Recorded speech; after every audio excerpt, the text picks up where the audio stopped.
আল্লাহু আকবার।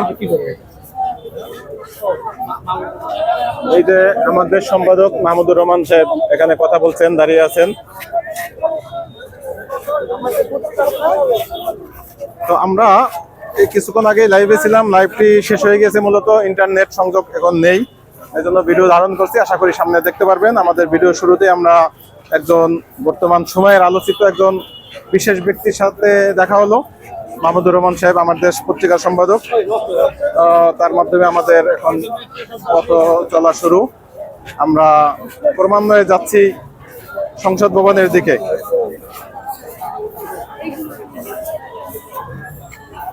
আশা করি শেষ পর্যন্ত যতটুকু ধারণ করা সম্ভব আপনাদের সাথেই থাকবো এবং দেখানোর চেষ্টা করব যে একজন হাদি, আমার মনে হয় যারা গুলিটি করেছে তারা কল্পনা করেনি যে একজন হাদিকে মারলে আসলে কোনো কিছু শেষ হয়ে যাবে না।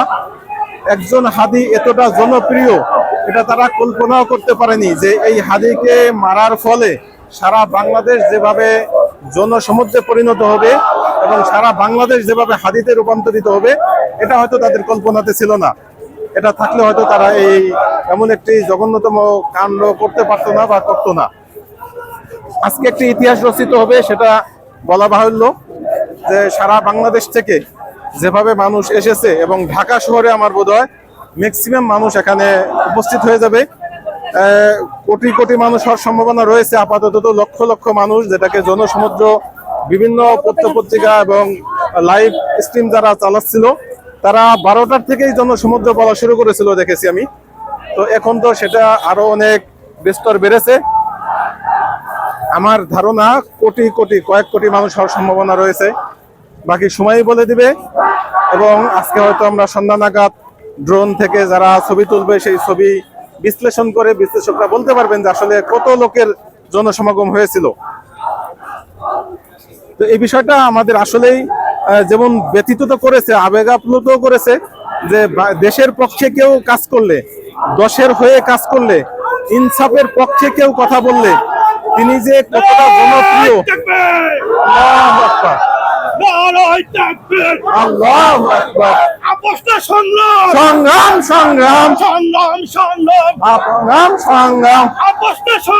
সংগ্রাম সংগ্রাম সংগ্রাম।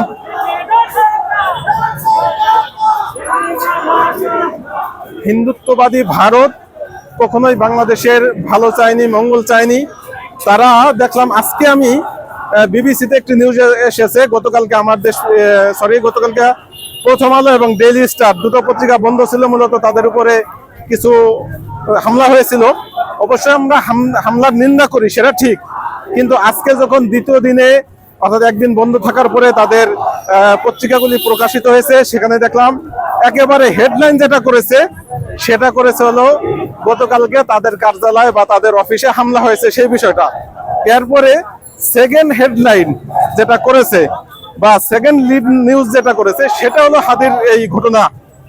মানে ওনাদের কাছে হাদির ঘটনাটা দ্বিতীয় স্থান পেয়েছে এবং সবচেয়ে গুরুত্বপূর্ণ ওনাদের কাছে ওনাদের অফিসের হামলাটা, অর্থাৎ কতটা এখনো তাদের ভিতরে অমানবিক অবস্থান।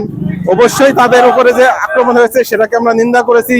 আমি সেদিন রাত্রেই 12টায় লাইভে এসে আমি সকলকে শান্ত থাকতে বলেছি, কিন্তু তারপরেও বিষয়টা হচ্ছে যে একজন মানুষের মৃত্যু, একজন মানুষকে এভাবে এমন একজন জনপ্রিয় এবং এমন একজন দেশপ্রেমিক মানুষকে হত্যাটা তাদের কাছে দ্বিতীয় স্থান পায় এবং তাদের অফিসে হামলাটা প্রথম স্থান অধিকার করে নেয়। এটা হচ্ছে আসলে ফ্যাসিজমের একটি কারখানা বলা চলে এখন অব্দি। বাংলাদেশে ভারতীয় যেই দালাল এবং আমেরিকার যে দালাল রয়েছে তাদের প্রকাশনা, দুটো প্রকাশনা ডেইলি স্টার এবং প্রথম আলো এখনো বহাল তবিয়তে রয়েছে। আমরা চাই তারা বহাল তবিয়তে থাক, তাদের মোকাবেলা আমরা হাদি যেভাবে বুদ্ধিমত্তার সাথে করেছে আমরাও সেভাবে করব, বুদ্ধিদীপ্তের সাথে। সংগ্রাম সংগ্রাম।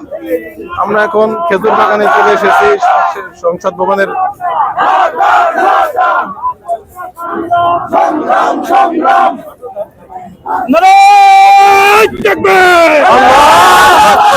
আপোষটা সংগ্রাম সংগ্রাম সংগ্রাম সংগ্রাম সংগ্রাম আপোষটা সংগ্রাম দিল্লিতে ঢাকা ঢাকা ঢাকা ঢাকা ঢাকা দিল্লি না ঢাকা।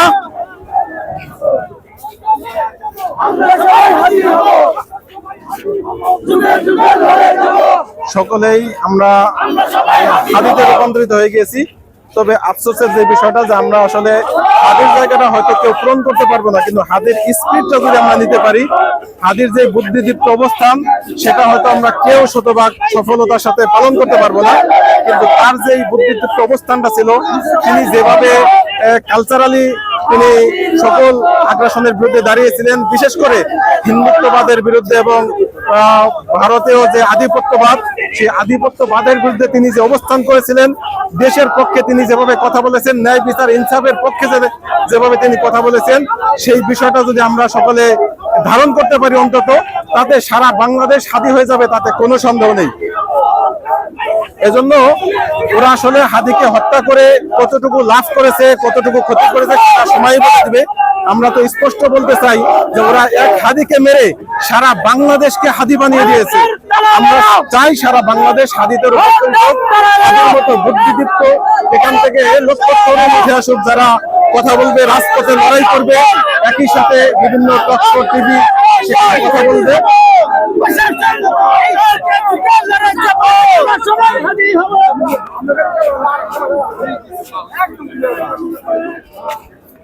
আমি কে তুমি কে হাদি হাদি আমি কে তুমি কে হাদি হাদি আমি কে তুমি কে হাদি হাদি আপোষটা সংগ্রাম সংগ্রাম সংগ্রাম সংগ্রাম সংগ্রাম আপোষ না সংগ্রাম। রাজপথ রাজপথ সংগ্রাম সংগ্রাম সংগ্রাম সংগ্রাম। রুখে দাও রুখে দাও রুখে দাও রুখে দাও। সাবধান। মানুষ মিছিলে মিছিলে আসতেছে, মানে অবিশ্বাস্য এক জনস্রোত এখানে রূপান্তরিত হয়েছে। দেখলে মানে কল্পনার অতীত মনে হবে যে এত মানুষ আসলে হাদির জন্য ব্যথিত, হাদির জন্য তাদের হৃদয় কেঁদেছে এবং হাদির জন্য তারা এখানে শেষবারের মতো হাদিকে বিদায় দেওয়ার জন্য এখানে উপনীত হয়েছে। আমরা এখান থেকে যে প্রত্যাশাটা রাখবো যে সারা বাংলাদেশে যেই কোটি তরুণ, তাদের ভিতরে থেকে অন্তত কয়েক লক্ষ তরুণ যদি হাদিতে রূপান্তরিত হয়, তাহলে ভারত যেই ভয়ে হাদিকে হত্যা করেছে, খুন করেছে, সেই ভয়টা তাদের কোটি গুণে বেড়ে যাবে আরো। একটু আগেই আমি একটি নিউজ দেখলাম, আমাদের শেখ হাসিনা পুত্র সজীবদের জয় শেখ উস্কানি দিচ্ছে ভারতকে, যে ডক্টর মোহাম্মদ ইউনূস নাকি পাতানো একটি নির্বাচনের মাধ্যমে, অবৈধ একটি নির্বাচনের মাধ্যমে, কারচুপির একটি নির্বাচনের মাধ্যমে আলেম ওলামা তথা ডানপন্থী তথা হুজুরদেরকে ক্ষমতায় বসাবে, যেটা ভারতের জন্য নাকি ক্ষতিকর বা উদ্বেগের বিষয়। অর্থাৎ ভারতকে এখানে কিভাবে চেতানো যায় সেই বিষয়টা তিনি তুলে ধরার চেষ্টা করেছেন।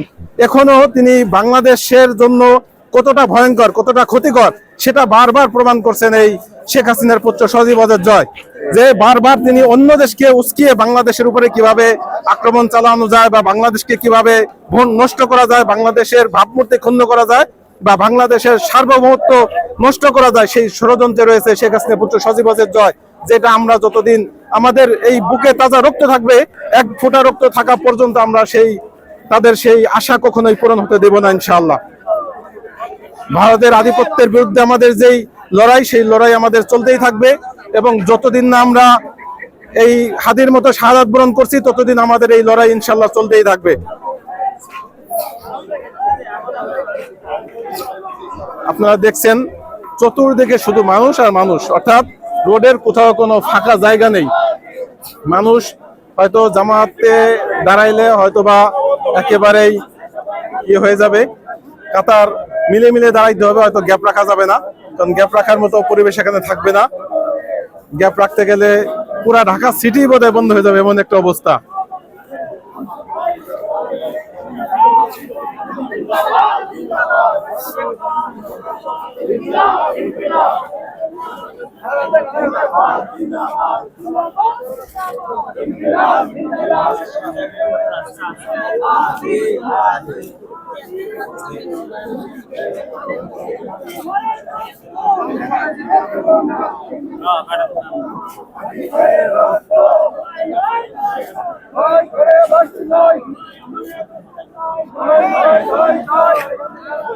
এখন মানুষের গতি এত বেশি, মানুষের জনসংখ্যা এত বেশি উপস্থিতি যে হাঁটা রাস্তাও শেষ হয়ে যাচ্ছে। মানুষ এখন আপসে আপ দাঁড়িয়ে যেতে হবে, যে যেখানে আছে হয়তো বা আর বেশি দূর আগানো যাবে না। আমরা হয়তো সংসদের মাঝামাঝি এখন আসতে পারিনি, মেন গেটে আসতে পারিনি, তার আগে হয়তো আমাদের থেমে যেতে হবে কিনা ঠিক বুঝতেছি না এখনো। একটু যদি সব দিকে একটু ঘুরিয়ে দেখাই,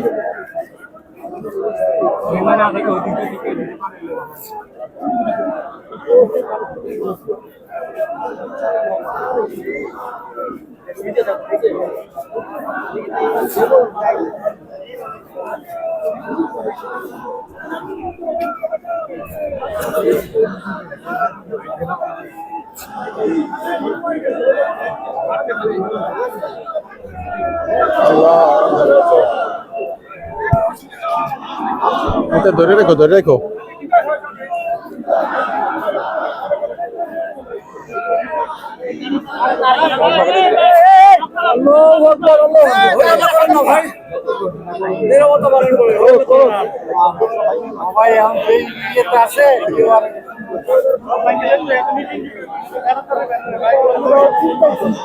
এখানে নিরাপত্তার জন্য 1000 বিশেষ পুলিশ নিয়োগ করেছে, কিন্তু আমার বোধ হয় 1000 পুলিশও এখানে যথেষ্ট না, আরো বেশি পুলিশ দেওয়ার দরকার ছিল। বিশেষ পুলিশ যাদের বডি ক্যামেরা লাগানো আছে এরকম, অর্থাৎ স্পটে তারা যে কোনো কিছু তথ্য নিতে পারবে, প্রদান করতে পারবে। একটু ফাঁকা জায়গায় আসতে পেরেছি আমরা এখন।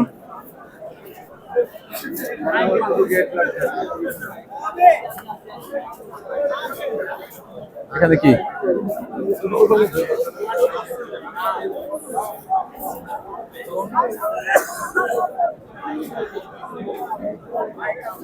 এখানে আমরা আছি কোন রাজধানী উচ্চ বিদ্যালয়। হ্যাঁ, সেটা সমস্যা নাই। নামাজের মাসলা তো তোমার ইয়ের নামাজও, ওক্তিয়া নামাজও যদি বেশি মানুষ হয়, একজনের পিঠে আবার একজন সিজদা দিতে পারবে, আর এটা তো সিজদার অপশনই নাই। না, ওক্তিয়া নামাজেরও মাসলা যদি একই নামাজে সবাই হয়, একজনের পিঠে আর একজন সিজদা দিতে পারবে, তবে এক নামাজ হইতে হবে। এক নামাজ, যেমন আপনি সুন্নাত পড়তেছেন আর আমি জামাতে ফরজ, তাহলে আবার হবে না। হ্যাঁ, জামাত সবাই একই জামাত হইতে হবে।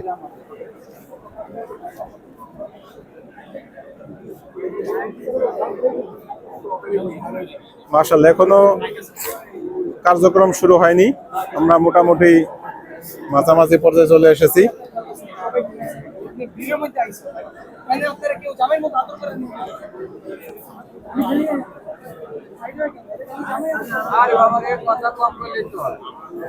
আমরা একটু এদিকে দেখানোর চেষ্টা করি। দেখেন, আমরা অনেক দূর হেঁটে চলেছি, পুরোটাই মানুষ রাস্তায়, একেবারে যেভাবে আপনারা দেখবেন শুধু মানুষ আর মানুষ। সকলের একটাই আকাঙ্ক্ষা, একটাই উদ্দেশ্য, যে হাদির জানাজায় যেন শরীক হতে পারি, শেষবারের মতো যেন আমরা হাদিকে ভালোবাসার সাথে বিদায় দিতে পারি। এখান থেকে আমাদের যে রাজনীতিবিদ আছে তাদের অনেক শিক্ষণীয় বিষয় আছে, যে আসলে সৎ থেকে যদি সততার সাথে রাজনীতি করা যায়, তাহলে সে সারা বাংলাদেশের মানুষের সম্মান সে পাবে। দুর্নীতিমুক্ত, অবৈধভাবে ক্ষমতা প্রদর্শন মুক্ত, যে একজন একেবারে শান্তশিষ্ট একজন মানুষ, সারা বাংলাদেশের মানুষ তার জন্য পাগল প্রায় হয়ে গেছে।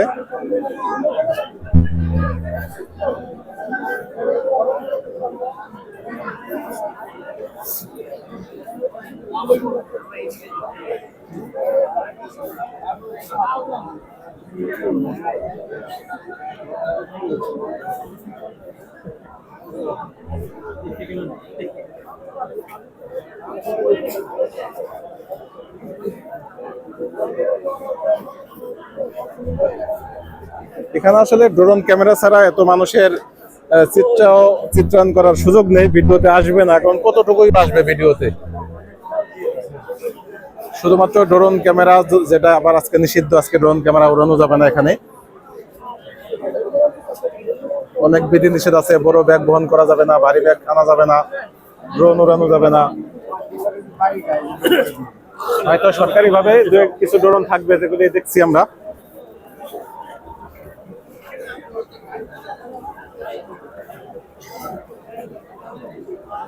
দু একটি ড্রোন দেখা যাচ্ছে যেগুলি হয়তো সরকারি ভাবে পারমিশন নিয়েই তারা এনেছে। সাধারণ মানুষের আজকে ড্রোন উঠানো এখানে নিষিদ্ধ।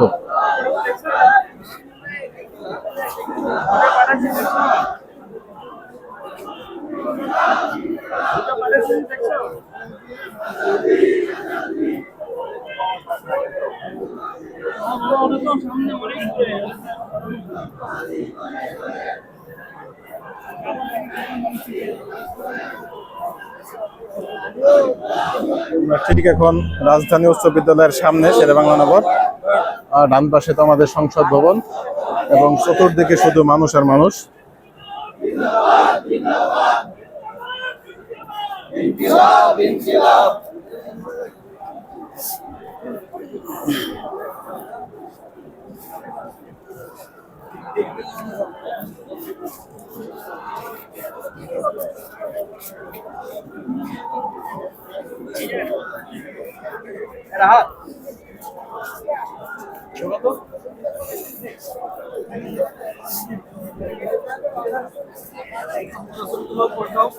হ্যাঁ, ভিডিও শেষ করে দিই। তো ঠিক আছে, যে যেখান থেকে দেখছেন, আমরা সকলে আল্লাহর কাছে কায়মানুবাক্যে প্রার্থনা করব যে আমাদের প্রিয় হাদি ভাইকে যেন আল্লাহ তাআলা সেই শহীদি মর্যাদা দান করেন। এবং এই শহীদ সম্পর্কে যখন কথা বললামই একটি বিষয় স্পষ্ট করি, যে কিছু মৌলবী আছে তারা জ্ঞান পরিদর্শন করতে এসে তারা কুব্যাখ্যা করছেন। তারা বলছেন শহীদ হবে কিনা এই বিষয় নিয়ে তারা প্রশ্ন তুলছেন, অথচ আমরা স্পষ্ট জানি যে কেউ যদি ন্যায়ের পথে, সত্যের পথে, দেশের পক্ষে মারা যায় এবং তার ঈমান থাকে, তাহলে সে শহীদ। এমনকি কেউ ডাকাতের হাতে মারা গেলেও সে শহীদ। বাকি হাকিকি শহীদ আর হুকমান শহীদ, এটার ভিতরে একটি পার্থক্য আছে। হাকিকি শহীদ যারা, তাদের কোনো গোসল করতে হয় না, বিনা গোসলে দাফন দিতে হয়। আর হুকমি শহীদ যারা, তাদেরকে গোসল করতে হয়, এতটুকুই পার্থক্য। বাকি হুকমি শহীদ যিনি, আল্লাহ তাআলার কাছে তিনিও মহান, তিনিও শাহাদাতের যে দারাজাত সেটা তিনি পাবেন। আমরা প্রত্যাশা করব, আল্লাহর কাছে কায়মানুবাক্যে দোয়া করব যে আল্লাহ যেন আমাদের হাদি ভাইকে সেই শাহাদাতের সর্বোচ্চ যে মর্যাদা, সেই মর্যাদা দান করেন এবং তিনি যেন জান্নাতে ভিতরে বিরাজ করতে পারেন। কারণ আমরা জানি যে যারা শহীদ তারা মৃত নয়। আল্লাহ পাক বলেছেন, ওয়ালা তাকুলু লিমান ইউকতালু ফি সাবিলিল্লাহি আমওয়াত, যে যারা আল্লাহ রাস্তায় শহীদ হয়েছে তোমরা তাদেরকে মৃত বলো না, বাল আহিয়া, বরং তারা জীবিত।